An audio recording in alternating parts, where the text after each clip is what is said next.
I had a hard time doing research to find the real purpose of this device because Sony won't do something that will repeat the same thing they did on the PS Vita. People are already questioning this PlayStation Portal. They don't want it because it lacks a lot of features that should be standard in next-generation tech. I know that some of us aren't the right demographic for this streaming accessory or remote play tool, but if they did it right, we could be the target buyers of the PlayStation Portal. It's like the same thing for the PlayStation Pulse 3D Wireless. You won't buy it because you play games on TV and prefer speakers when playing or using other S-tier headphones. So if you don't need the PlayStation Portal, then basically it's not for you. Simple thing, right? So I found out that Sony wants to focus on portability on their next-gen console, the PS5. Why? They already tried handheld consoles on the PS Vita, but they failed. This was a massive flop for Sony.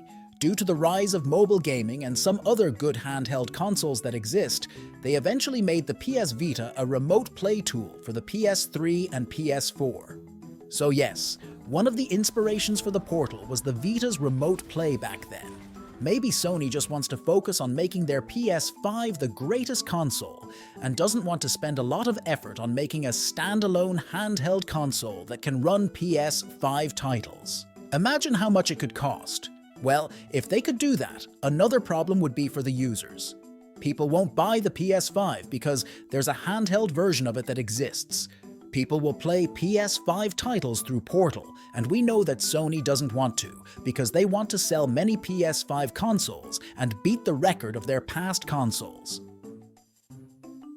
Sony is now focusing on making the PS5 a great platform to play games by providing all the tools, such as the PlayStation Portal, which focuses on remote play. So why do people buy this PlayStation Portal if it's a remote play tool and not a standalone handheld console?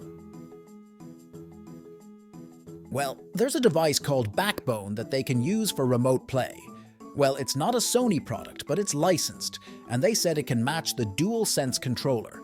The thing here is that you also need a quality phone that has a better and bigger screen, like iPhones, in order to efficiently use Backbone and remote play. So that's why Sony came up with the idea of putting the DualSense with haptic feedback, adaptive triggers, and a huge LCD screen that can run 1080p at 60 FPS. So that's it. They made the PlayStation Portal. So yeah, when it comes to price, buying a Portal is much more efficient because it already includes an LCD screen, not an OLED. It won't require you to buy high-end phones to match the quality, and of course, the DualSense itself. This device will bring you a next-gen handheld game streaming experience, but there's no Bluetooth. Yes, you heard right. They made this PlayStation Link feature wherein only PlayStation audio products are the only ones that can connect to your PlayStation Portal, or you must use wired headphones. It sucks, right? The touchpad is replicated on the touchscreen. Yes, Portal is touchscreen. And lastly, of course, you need the PS5 to be open in order to do this. But don't worry, it'll run even in rest mode, and you need good Wi-Fi in or outside of the house in order to use it smoothly, or else it's a waste. Now that Sony isn't really focusing for a next handheld console, are you happy about this new PlayStation Portal, or still hoping that Sony will go back producing handheld consoles? Thanks for watching an amp. Don't forget to subscribe.